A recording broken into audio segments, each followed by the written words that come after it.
Welcome to Wichita Liberty TV with Bob Weeks. Hello, I'm Bob Weeks for Wichita Liberty TV, your weekly source for news, analysis, and commentary about Wichita and Kansas government and public policy. We're broadcast on KGPT channel 26.1, also its companion website, kgpt26.com. Some of you may know me for my blog, that's the Voice for Liberty at wichitaliberty.org. The motto there is individual liberty, limited government, and free markets in Wichita and Kansas. So I cover things that may not be covered by other news media in Wichita and Kansas. Or if we do cover the same news, I'll do it from the perspective of economic freedom, limited government, and individual liberty, because these are the things that are important, and these are the things that are so often under attack by our government, be it federal, state, or local.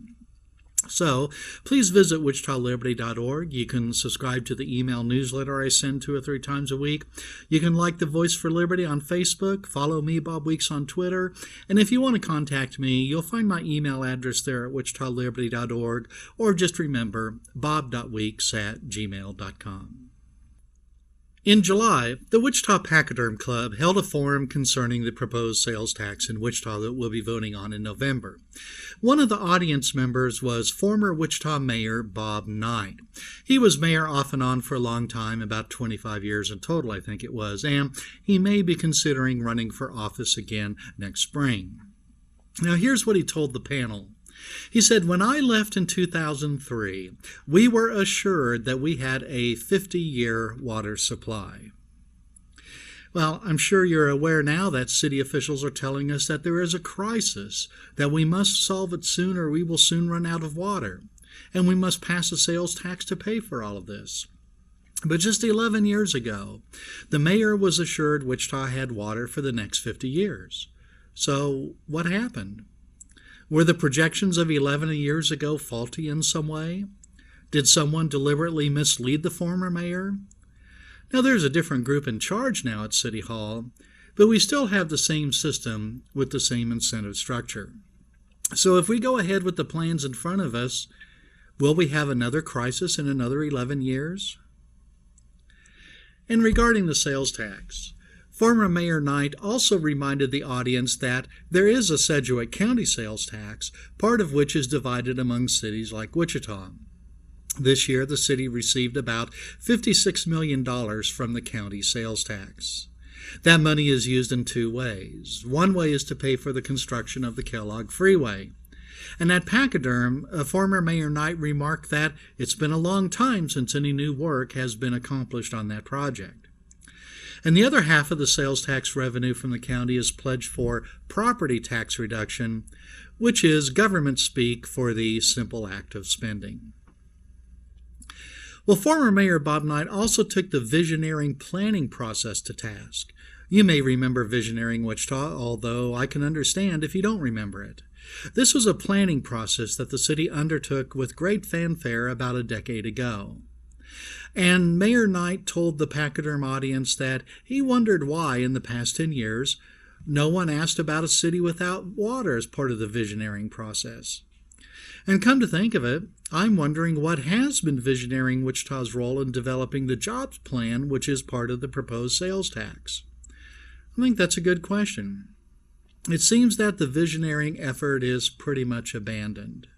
On its website at Visioneering Wichita, the most recent news item is 3 years old.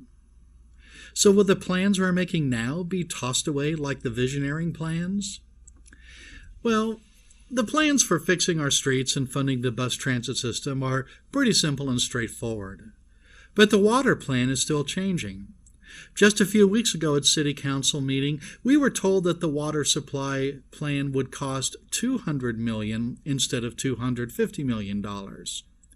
So it seems to me that the plans are not really fixed, at least not solidly enough to get a reliable cost estimate. And the jobs plan? There's really no plan there, except more of the same activities that haven't been serving us very well so far. And even the promotion of the sales plan seems to be confusing. This week, the Wichita Metro Chamber of Commerce Board of Directors voted to support the sales tax referendum. But here's some reporting by Bill Wilson of the Wichita Business Journal that illustrates the confusion. He wrote, "No vote totals were immediately released by the chamber amid frustration from City Hall a month ago that a split chamber had not yet formally supported the referendum. The entire chamber membership has not been polled on the sales tax issue," said a chamber spokesperson. Intrust Bank CEO Charlie Chandler, speaking on behalf of the Chamber's Leadership Council at the August 8th City Council meeting, he said that in an informal poll, 78% of Leadership Council members supported the sales tax if it included the Jobs Fund. Without the Jobs Fund, only 40% indicated support. And Wichita City Council member Jeff Longwell said Monday afternoon that today's vote, that would be the Chamber's vote, surprised him. Longwell said, "We assumed that had been done when they came to us for the vote," he said. "We had the president of the Chamber coming to us encouraging the vote. I'm not exactly sure why they took the vote today. Hasn't their leadership already shared that this is the direction they'd encourage the council to go in?" And City Council member Pete Meitzner was also surprised by today's chamber vote as well, saying he recognizes and appreciates the different viewpoints Wichita businessmen have on the sales tax. Now, I think, as you know, I do not support the sales tax, so I'm reluctant to recommend that the pro-sales tax forces get organized. But it's something that Wichita voters may want to consider as they make their decisions.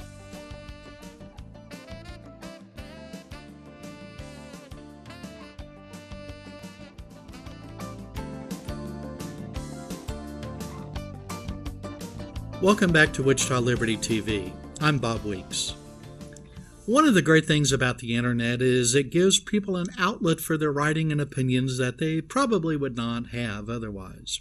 Like me, for example. Now, I'd like to introduce you to someone whose writing I think you'd like to read.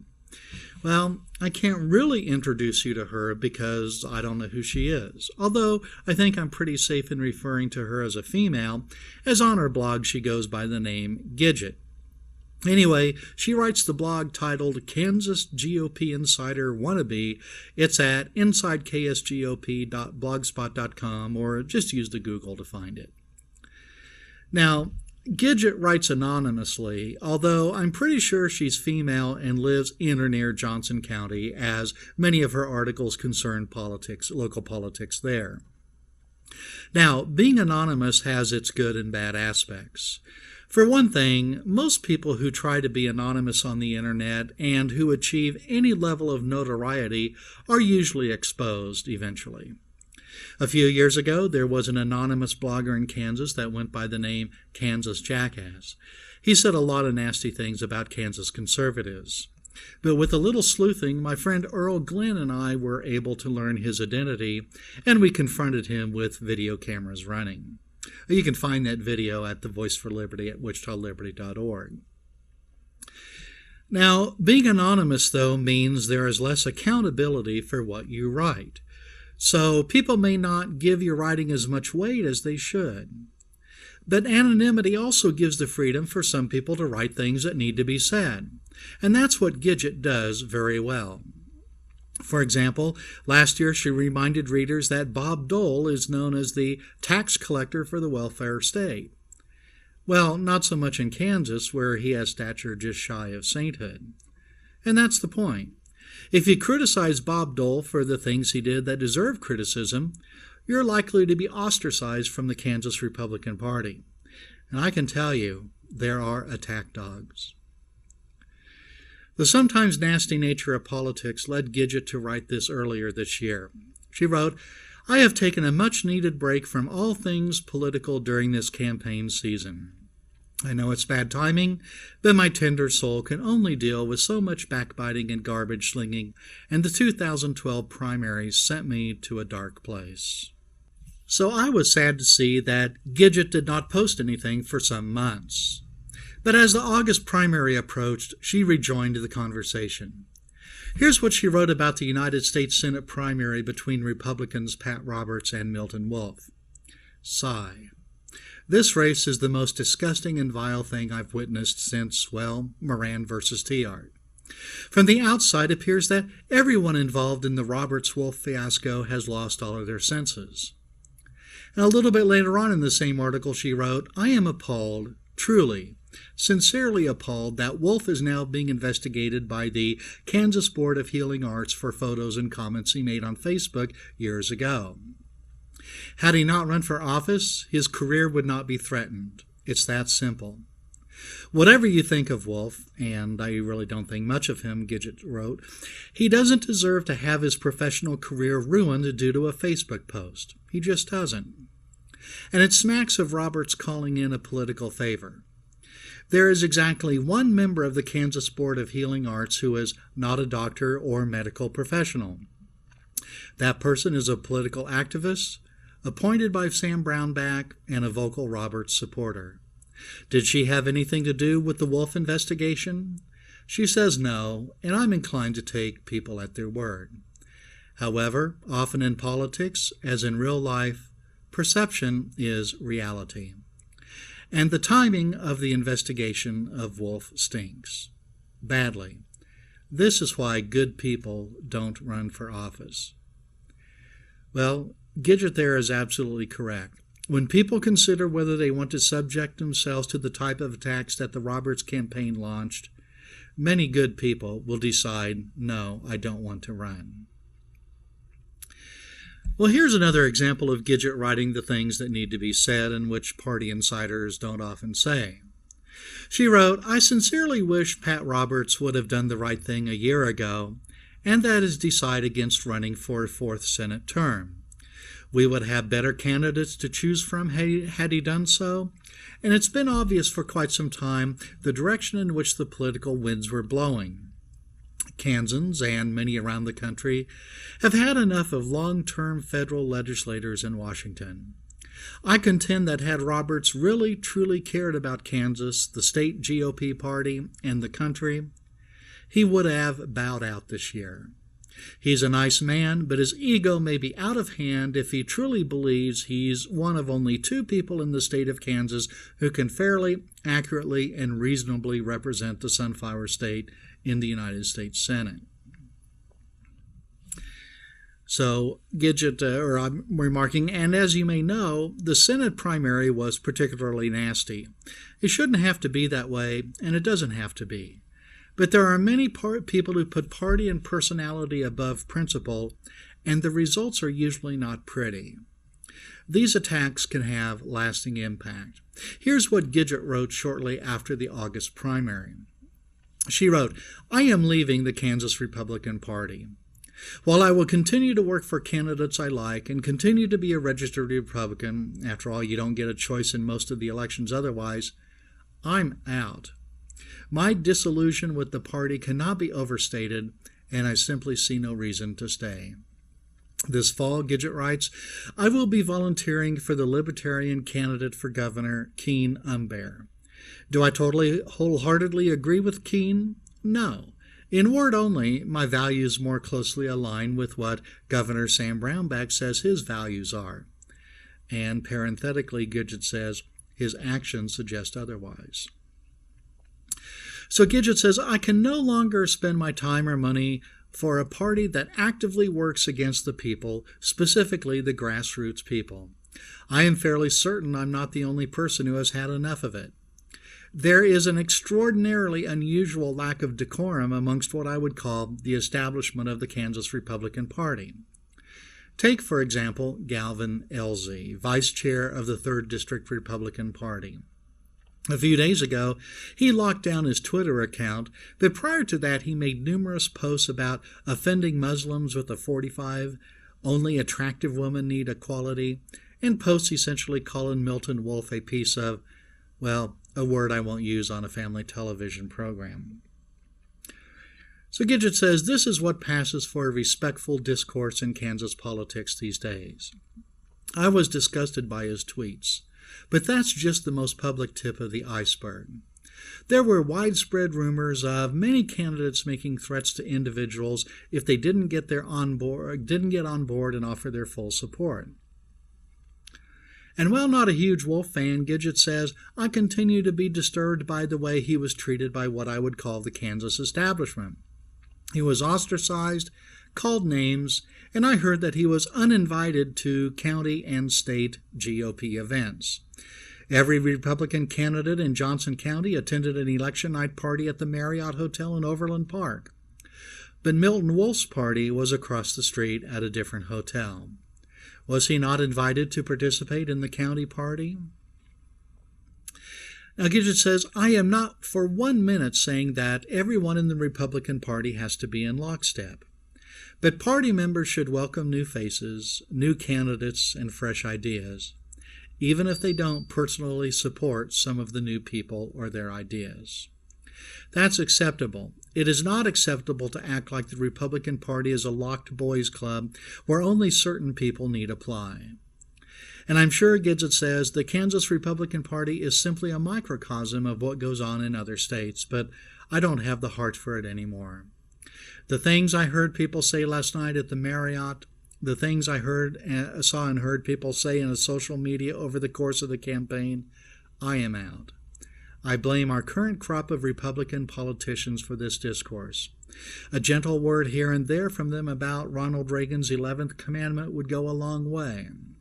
But those words are left unsaid, and I have to assume it's because most of our Republican politicians think winning is more important than anything.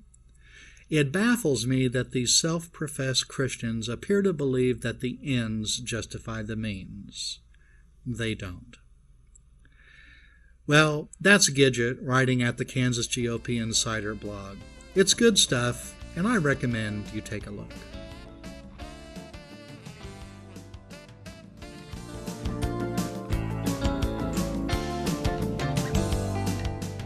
Welcome back to Wichita Liberty TV. I'm Bob Weeks. Let's talk again about technology as it relates to political activism. Now, people ask me all the time, how can I get involved? How can I make a difference? Well, there are many ways to get involved. Around election time, campaigns need volunteers. So just pick a candidate you believe in and call their campaign office. I'm sure they'll have something for you to do. But here's something else that is really helpful and doesn't take much time at all. People like me need information. I need tips. So, do you remember the times I've shown you the streetlights burning in downtown Wichita during the middle of sunny afternoons? Well, have you ever spotted government waste like that? I'm sure that you have. So here's something that you can do. Take a photograph or shoot some video and send it to me. I think a lot of people forget that they have a fairly high-quality camera with them at all times. It's in their smartphones. So let's put those to work for something besides taking selfies. Now, there's something else you can do with your smartphone that is very helpful, and that is to capture documents. And here's an example. At election time, campaigns and political groups send out a lot of mailings to voters. Some of these mailings will contain falsehoods or distortions that need to be exposed so that the guilty parties can be held accountable. But much of the time, these political mailings go unnoticed. That may be because in, let's say, a Kansas House of Representatives campaign, well, that covers a relatively small amount of population. And then, most campaigns mail only to people they consider active voters, and they may narrow down the list even further using other criteria like political party. So a campaign mailer piece may go to a relatively small number of households. So what can you do to help? Well, use your smartphone or your regular camera to capture documents like campaign mailers. Now, you can simply take a regular photograph. That usually works well enough. And with a little practice, you can create documents that are very usable. And probably the three most important things to remember as you do this are to avoid glare, maintain perspective, and crop. Now, if your light source or flash creates glare on the document, well, there will probably be part of the document that can't be read. And by perspective, I mean having your camera square and perpendicular relative to the document so that its dimensions are not distorted. I find that placing the document on the floor and then getting right over it with the camera helps. Finally, cropping removes unneeded parts of the image. Now, as I said, you can do this with the regular camera app in your smartphone. But there are specialized document scanning apps. I've used many, and one I can recommend is called ScanBot. It's free for both Apple and Android smartphones and tablets, although there is a paid version with some extra features. What I like about ScanBot is that it coaches you on the screen with tips like too dark or get closer. And finally, it's going to tell you don't move, and then it automatically snaps the photo. Well, then you can add more pages, and when you're finished, it creates a PDF from the scans that you captured. That's really handy because then you have one PDF document that holds all the pages of the campaign mailer or whatever document it is. And then you can have the app send the PDF to someone by email or upload it to cloud-based storage systems like Dropbox or Google Drive. Now, I should warn you, if you plan on sending something that you received in the mail that has your address or any other personal information on it, well, be aware and careful. Now, you could erase that information using an editing app on your smartphone or computer, but the easiest way to do this is to obliterate it with a marker pen before you capture the document, or maybe cover it with paper or excise it with scissors. Now, this type of intelligence gathering is extremely valuable. Now, I can hear you thinking, wait a minute, Bob, don't political campaigns post their mailers on their websites or Facebook? And the answer is, yeah, some do, but some don't. And for the negative mailers, the ones that often carry the type of distortions that need to be exposed, well, it's rare for a political campaign to make these mailers available to the public. So this is a way that you can be involved in gathering information. It could be campaign mailers, meeting agendas, handouts that are distributed at meetings, things you see on your computer screen, anything like that. And I can't tell you how many times people have complained to me about something they received in the mail or at a meeting. And I ask, can you scan that and send it to me?